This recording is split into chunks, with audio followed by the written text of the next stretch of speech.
और आज फिक्र की शुरुआत संघ प्रमुख मोहन भागवत की एक चिंता से करते हैं। इस चिंता के संदर्भ में मंदिर मस्जिद वाला विवाद है। आपने देखा ही होगा कि हाल के दिनों में संभल, बदायूं से लेकर अजमेर शरीफ तक मस्जिदों और दरगाहों के नीचे मंदिर तलाशने की जैसे बाढ़ सी आ गई। इसके कारण सर्दी के मौसम में सांप्रदायिक गर्मी भी शहर शहर बढ़ रही है। लेकिन अब इन्हीं कोशिशों पर मोहन भागवत ने बहुत बड़ी फिक्र जताई है।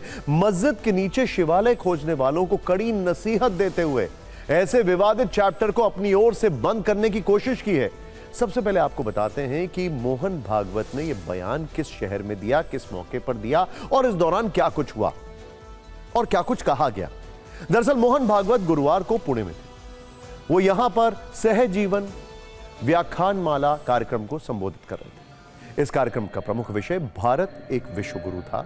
इसी विषय पर बोलते हुए उन्होंने किसी विशेष स्थान का नाम लिए बगैर कहा कि हाल के दिनों में मंदिरों का पता लगाने के लिए मस्जिदों के सर्वेक्षण की कई मांगे अदालतों में पहुंची हुई हैं। देश में हर दिन एक मामला उठाया जा रहा है, मंदिर मस्जिद वाला मामला। कुछ लोग सोचते हैं कि ऐसा करके वो हिंदुओं के नेता बन जाएंगे, लेकिन इसकी अनुमति कैसे दी जा सकती है। राम मंदिर आस्था का विषय था, लेकिन नफरत और दुश्मनी के कारण कुछ नए स्थलों के बारे में मुद्दे उठाते रहना स्वीकार नहीं है। दूसरों के देवताओं का अपमान करना हमारी संस्कृति नहीं है। इस देश में सभी को अपनी पूजा पद्धति का पालन करना चाहिए और उन्हें ऐसा करने देना चाहिए। मोहन भागवत ने जो कुछ भी कहा है, देश की एकता, अखंडता, सद्भावना, भलाई और उत्थान के लिए उन बातों की गंभीरता को समझना होगा। लेकिन ऐसा करने के बजाय अब उनके इस बयान पर ही राजनीतिक कलेश शुरू हो गया है। हम आपको आगे दिखाएंगे ये। अभी आपको उनका ये बयान शब्दशः सुनाते हैं।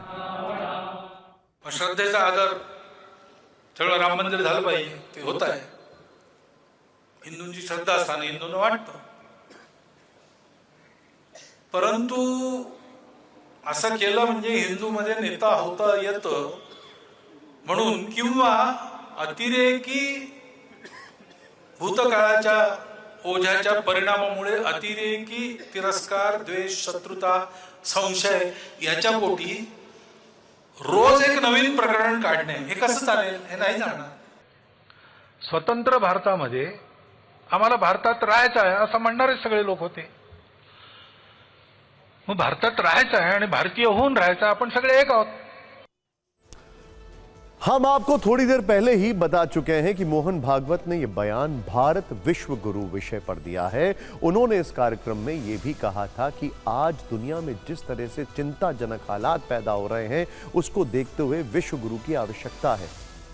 भारत में विश्व गुरु बनने की क्षमता है, लेकिन चिंता इस बात की है कि मंदिर मस्जिद वाली चिंगारी भड़काकर हिंदू मुस्लिम विवाद को बढ़ाकर भारत विश्व गुरु कैसे बन सकता है। जाहिर है मोहन भागवत विश्व में देश की छवि को लेकर भी चिंतित हैं। वैसे यूपी में पिछले कुछ दिनों से मंदिर खोजने का कार्यक्रम काफी तेजी से चल रहा है। सीएम योगी आदित्यनाथ भी मंदिर से जुड़े बयान देते रहे हैं। ऐसे में अब मोहन भागवत के इस बयान को खास तौर पर उत्तर प्रदेश के संदर्भ से जोड़कर देखा जा रहा है और सवाल ये उठ रहे हैं कि आखिर मोहन भागवत अपने इस बयान से किसे संकेत दे रहे हैं। बीजेपी नेता लक्ष्मीकांत वाजपेयी ने मोहन भागवत के बयान का समर्थन करते हुए कहा कि अतीत के विषयों को उठाने से समस्याएं बढ़ेंगी। संघ प्रमुख ने जो कुछ भी कहा है, बीजेपी के कार्यकर्ता उससे अलग नहीं हैं। लक्ष्मीकांत वाजपेयी ने सीएम योगी के बारे में भी बात की। कहा कि उन्हें मंदिर मस्जिद विवाद पर वक्तव्य देने में सावधानी बरतनी चाहिए। भागवत जी ने जो कहा है उसे मानना चाहिए। जबकि समाजवादी पार्टी के सांसद रामगोपाल यादव ने कटाक्ष करते हुए कहा कि मोहन भागवत जी ने बात भले ही सही कही हो, लेकिन अफसोस है कि उनकी बात कोई मानता नहीं है। उनका इशारा बीजेपी की ओर था। एनडीए की सहयोगी पार्टी आरएलएसपी के नेता उपेंद्र कुशवाहा ने मोहन भागवत के बयान का समर्थन करते हुए कहा कि जिस काम के पीछे मंशा ही समाज में तनाव पैदा करने की हो, उससे बचना चाहिए। जबकि कांग्रेस के नेता विवेक तनखा ने कटाक्ष कर दिया और कहते हैं कि मोहन भागवत जी ने कहा तो सही है, लेकिन बीजेपी के लोग क्या उनकी बात को अब भी सुनते हैं। मुस्लिम धर्मगुरुओं का कहना है कि मोहन भागवत का बयान देश में अच्छा माहौल पैदा करेगा, जबकि कुछ साधु संतों का यह तर्क है कि अगर कोई मंदिर 400 साल पुराना हो जिसे तोड़कर मस्जिद का निर्माण किया गया हो तो इसे नया मामला नहीं कहा जा सकता। वैसे बीजेपी के कई बड़े सांसद हैं जो खुलकर कह रहे हैं कि मोहन भागवत का बयान सही है। इस तरह जगह जगह मंदिरों को खोजा नहीं जाना चाहिए और बयानों में संयम होना चाहिए।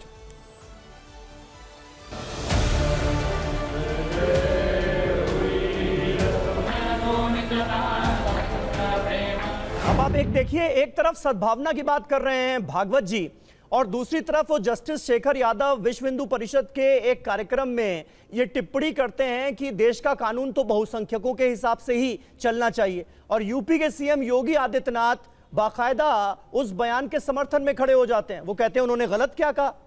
तो अगर बहुसंख्यक और अल्पसंख्यकों के बीच इतनी चौड़ी खाई बना दी जाएगी तो सद्भावना कैसे बढ़ेगी? कहना है, वक्तव्य देने में हमें आपस में सावधानी बरतनी चाहिए और मार्गदर्शक सिद्धांत के रूप में आदरणीय भागवत जी का जो विषय है उसको स्वीकार करना चाहिए। और उनका सीधा सा मंतव्य यही है कि हम अपने धर्म का पालन करते समय तमाम प्रकार की और अन्य आवश्यकताएं मान्यताएं हैं, उनके अनुपालन में भी हम आगे बढ़ सकें और देश को एक अच्छे वातावरण में हम उन्नति की तरफ ले जाएं। पूजनीय सरसंघ चालक जी ने जो विषय रखा है ये देश के हित में है, ये मानवता के हित में है, यह भारत की संस्कृति के हित में है और समरसता के हित में है।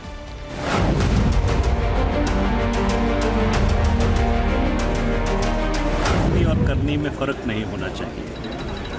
जो सुझाव उन्होंने दिया है रचनात्मक सुझाव है, पर जो लोग उनसे विचारात्मक तौर से इत्तेफाक रखते हैं ये राय उनको देनी चाहिए। पहली बार हम उनकी बात से सहमत हैं कि बिल्कुल, हालांकि ये सब शुरुआत वहीं से हुई है, लेकिन जो अहम मुद्दे हैं, जो डेवलपमेंट के मुद्दे हैं, वो कहीं ना कहीं पिछड़ जाते हैं इन सब चीज़ों के बीच में। तो हमारी भी यही कोशिश है कि समाज में जो समाज का जो ताना बाना है वो बना रहे। मंदिर तलाश करना, हर मदार के नीचे से शिवलिंग तलाश करना, मेरे ख्याल से ये बिल्कुल गलत है और ये सेहतमंद मुल्क की अलामत नहीं है। लिहाजा आरएसएस प्रमुख ने ये बयान दे के इस वक्त मुल्क के अंदर एक अच्छा माहौल पैदा किया है। बड़ी खूबसूरत कविता किसी ने लिखी है कि मंदिर चुप खड़ा है, बेखबर मस्जिद खड़ी है, फिर क्यों दिलों में नफरत की जिद पड़ी है। आपने अभी सुना कि लक्ष्मीकांत वाजपेयी ने कैसे सीएम योगी को बिना नाम लिए मंदिर मस्जिद विवाद पर बोलने से बचने को कहा। उन्होंने कहा कि वक्तव्य देने में सावधानी बरतनी चाहिए और भागवत जी ने जो कहा उसे मानना चाहिए। लेकिन सीएम योगी ने हाल ही में मंदिर मस्जिद विवाद पर क्या कुछ कहा था, ये भी देख लेते हैं। काशी में काशी विश्वनाथ मंदिर, कभी अयोध्या में श्री राम जन्मभूमि, कभी मथुरा में श्री कृष्ण जन्मभूमि, कभी संबल में कल के अवतार की हरिहर भूमि, कभी भोज में ज्ञान के विस्तात्री देवी मां सरस्वती के पावन मंदिर को नष्ट किया जाता है, तोड़ा जाता है, अपवित्र किया जाता है। जिन लोगों ने मंदिर तोड़े थे उनकी क्या स्थिति है वर्तमान में? तो लोग बताते हैं कि औरंगजेब के परिवार के लोग, उसके वर्तमान खानदान, मुझे कोई एक दिन बता रहा था जबकि कोलकाता के पास वो रिक्शा चलाते हैं। वैसे फिक्र के जितने भी फैंस इस खबर को देख रहे हैं उनमें से कई लोगों को लगता होगा कि मोहन भागवत ने शायद ये बातें पहली बार कही हैं, लेकिन ऐसा बिल्कुल नहीं है। उन्होंने इसी तरह का विचार जून 2022 में देश के सामने रखा था। तब काशी में ज्ञानवापी मस्जिद के सर्वे का मुद्दा बहुत गर्म था। ताजमहल को भी मंदिर बताकर सर्वे की मांग तेज हो रही थी। संघ प्रमुख ने उस समय कहा था, और मैं कोट कर रहा हूं, हर दिन एक नया मुद्दा नहीं उठाना चाहिए, झगड़े नहीं बढ़ाने चाहिए, हर मस्जिद में शिवलिंग क्यों ढूंढना। लेकिन तब से लेकर अब तक के हालात देखें ऐसे मामले शांत होने के बजाय बढ़ते ही जा रहे हैं। मंदिर मस्जिद विवाद में शहर शहर हिंदू मुस्लिम वाली चिंगारियां बढ़ती जा रही हैं। हाल फिलहाल में इसकी शुरुआत उत्तर प्रदेश के संभल से हुई। उसको लेकर एक बड़ी खबर हम आपको इसके बाद तुरंत दिखाने वाले हैं। संभल में जहां जामा मस्जिद में श्री हरिहर मंदिर होने का दावा किया गया, एएसआई ने निरीक्षण किया, हम आपको आगे दिखाने वाले हैं। और इसके बाद संभल में जो कुछ भी हुआ वो सबने देखा। भयंकर हिंसा हुई, उसकी आंच आज तक महसूस की जा रही है। इसके बाद अजमेर में ख्वाजा मोइनुद्दीन चिश्ती की दरगाह को संकट मोचन महादेव मंदिर बताने का दावा किया गया और यह मामला अभी कोर्ट में है। इसी तरह उत्तर प्रदेश के बदायूं की जामा मस्जिद में हिंदू पक्ष ने नीलकंठ महादेव मंदिर होने का दावा किया। इसके बाद ऐसी ही चीज का एक रिपीट टेलीकास्ट यूपी में जौनपुर में देखने को मिला, जहां अटाला मस्जिद को अटाला देवी का मंदिर बताया गया। इसके अलावा देश में और किन किन मस्जिदों को लेकर बरसों से विवाद है, ये लिस्ट भी आपको दिखाते हैं। वाराणसी में ज्ञानवापी मस्जिद, मथुरा में शाही ईदगाह, लखनऊ में टीले वाली मस्जिद, फतेहपुर सीकरी में जामा मस्जिद, धार भोजशाला में कमाल मौलाना मस्जिद, दिल्ली के कुतुब मीनार में कुव्वत उल इस्लाम मस्जिद और बेंगलोर में मलाली जुम्मा मस्जिद लिस्ट में शामिल है। यही वजह है कि सिर्फ मोहन भागवत ही नहीं बल्कि सुप्रीम कोर्ट ने भी कुछ दिनों पहले सर्वेक्षण वाली ऐसी याचिकाओं पर लक्ष्मण रेखा खींचने की कोशिश की। सुप्रीम कोर्ट ने हाल ही में साफ किया कि प्लेसेस ऑफ वर्शिप एक्ट की वैधता पर उसका फैसला आने तक अब कोई भी अदालत इस तरह के किसी नए मामले की सुनवाई नहीं करेगी। पुराने मामलों में भी कोई प्रभावी आदेश नहीं देगी। आपको बता दें कि प्लेसेस ऑफ वर्शिप एक्ट 1991 में नरसिम्हा राव की सरकार वो लेकर आई थी। इस एक्ट की संवैधानिक वैधता को कई याचिकाओं के जरिए सुप्रीम कोर्ट में चुनौती दी गई। वैसे अब से थोड़ी देर पहले मोहन भागवत ने एक और बयान दिया। उन्होंने कहा कि सभी बातों की अतिवादिता छोड़कर धर्म का मध्यम मार्ग लेकर हमें चलना है। शास्त्र लिखते वक्त उसमें मानव धर्म लिखा गया था, अब उस धर्म को दुनिया भूल गई है। हालांकि हम अगर मोहन भागवत के पुणे वाले बयान को फिक्र के लेंस से देखें तो यह समझ में आता है कि इस समय देश की सबसे बड़ी सामाजिक फिक्र यही है कि हर एक मस्जिद के नीचे मंदिर तलाशने से देश में सांप्रदायिक सौहार्द को नुकसान पहुंच सकता है, अविश्वास की खाई और चौड़ी हो सकती है। वैसे मोहन भागवत को तो जो समझाना था उन्होंने वो कह दिया, लेकिन जिन नेताओं के लिए कहा है क्या उन्हें यह बात समझ में आएगी? क्या ऐसे नेता मोहन भागवत की बात को गंभीरता से लेंगे?